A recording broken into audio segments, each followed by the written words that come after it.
Hello everyone, this is Lake. Today I would like to share a few words here again to all my Dharma friends, and I hope it will be beneficial to all of you. And today my main subject here is how can we begin Dharma practices in our day-to-day life, and what are the important role that we have as a practitioner. In my own opinion, to begin Dharma practices, as I mentioned in earlier that video, of course we all need to have spiritual guidance, spiritual teacher in order to take further step as a Dharma practitioner. And most importantly, I think we really need a genuine motivation in order to carry it on with your life. So therefore, I would like to share about our emotions, which arises each moment of our life, and which is very difficult for us to deal with it, because most of us, we are always relying on something different in order to overcome with our emotional stage. So um, I feel that emotion is also a temporary, that we all know, as it comes and goes. But when it comes, we must really check these emotions, how it arises, and what kind of activity it brings out from your mind.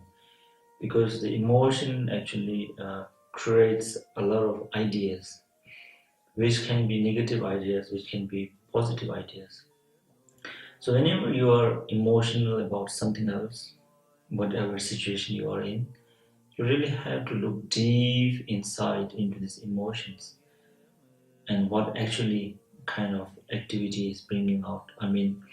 Uh, what kind of idea is coming in your mind. So therefore, we can be more aware, so that we can really think of our actions. Because when you are emotional and you take certain decisions, and then you regret later, and then sometimes it brings you to like very difficult situations. So and as a Dharma practitioner, of course it is very important and practice that we have to deal with it. And most of us, we think that this kind of things we have to rely on. Of course, it's not that we cannot rely on practices like puja and consulting your gurus, and sharing with your friends. This is also very important, but most important thing is you have to get that advice, and then you have to apply it in your day-to-day life. That is what really matters, because most of us, we rely on some other people, then we think that they will take away your emotional all the problems, and that is very difficult, because people are mostly prefer to listen to you because they also feel same emotions in their life. So as a human being, we like to share our feelings, our emotional feelings to each other, which actually makes us a little bit lighter. But then if you don't let it go by yourself, by practicing it in, like, in a sense, like, it doesn't gives you some kind of what do you call this great benefits. It just benefits you if there is a positive emotions. So whenever emotion arises, these emotions are just temporary. It comes and goes, and you don't have to be very excited about, if something is really really exciting, or something is really something really sadden you in certain situations. Also, you have to balance with it, your emotions, because when you pour out your emotions, anything can be happening. And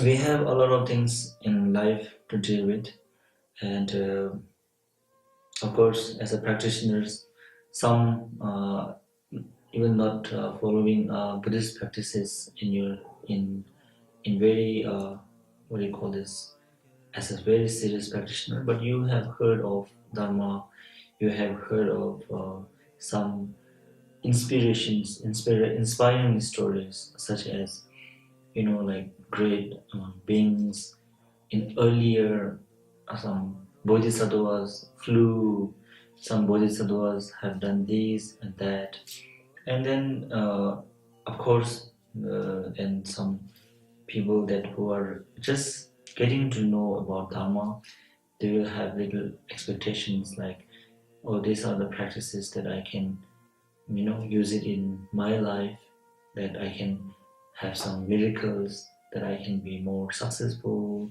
by doing this mantra, doing this prayer, all these kind of things. So, of course, in order to be a successful person, of course, you have to be very intelligent, you have to be very smart, you have to be very hardworking person. Then, of course, there is chances that you may become a successful person.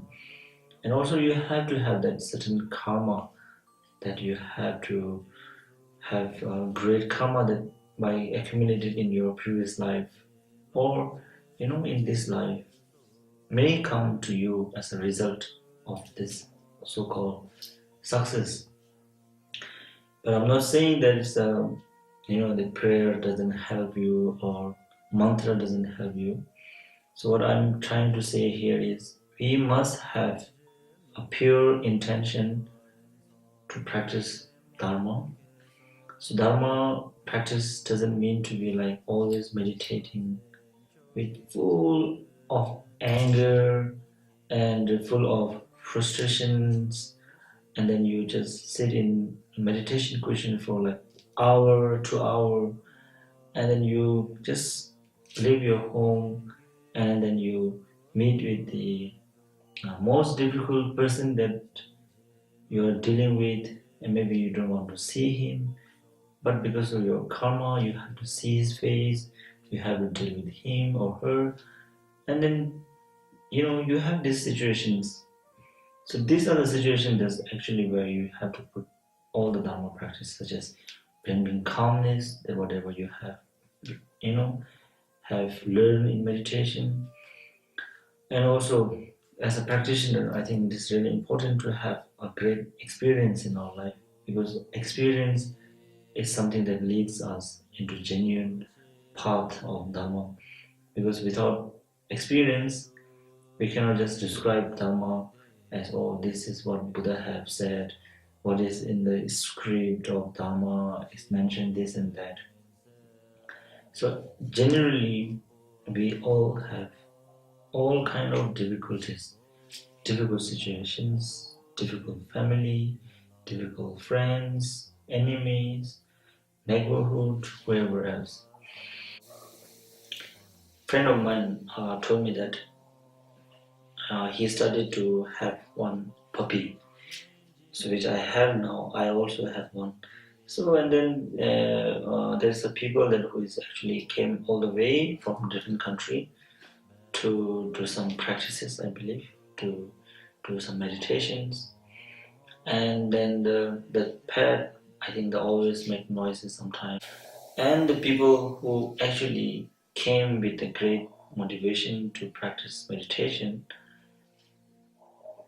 comes out with all the frustrations and then says this puppy makes so much noise and it giving a lot of distractions and he's disturbing, and it is he is like very annoyed and then want to move out to different places because of this little puppy. But what I felt was, because when I heard this thing, I felt is because it is really funny. We actually have this kind of life, that full of complaints. This is like just an example, because the people who came all the way to do a meditation practice is Buddhist practice. So you can put it in a different thing. As of course you say you're coming here to meditation practice, but you're actually practicing dharma. So which in sense dharma is actually something to patience, something that you have to be like more calm. You have to have compassion and compassion to others. So this puppy is someone that who is actually teaching you how to be more patient, and so in our day-to-day life also, everyone have that comfort zone, so which from different angles and different what do you call this perception from different people have different views. Because when you see someone have big house, few cars, and you think, oh, this people is very rich, very comfortable life.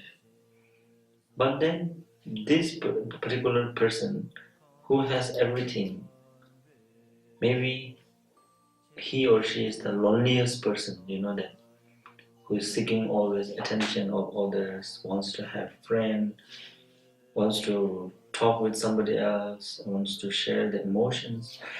So that's why we have different kind of people around the world. So all we have to do is we have to really have experiences.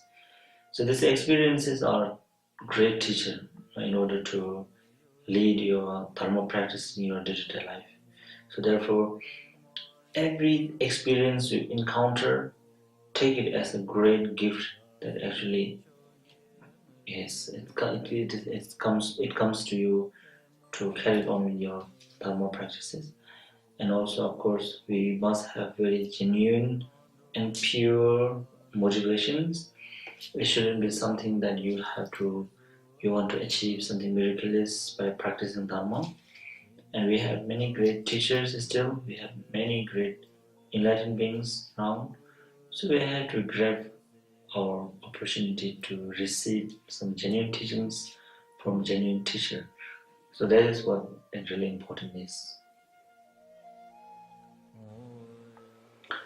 So, however, our human life is very precious, and we have great opportunities because uh, as a human being, it is very normal to go little crazy and little madness in our day-to-day life. I don't know about other people, but this is my own opinion. So whatever mistakes, whatever kind of things that you experience, will really, help you in your further, what do you call it, steps in your dharma practices.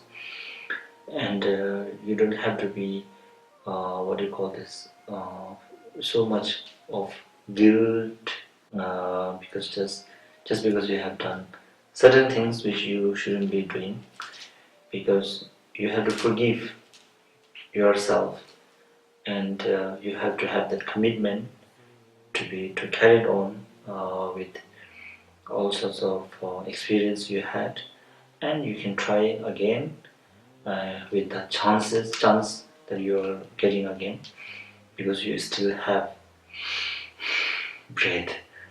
So that's what I want to share. And sorry about my this broken English, and tested it to everyone. Thank you.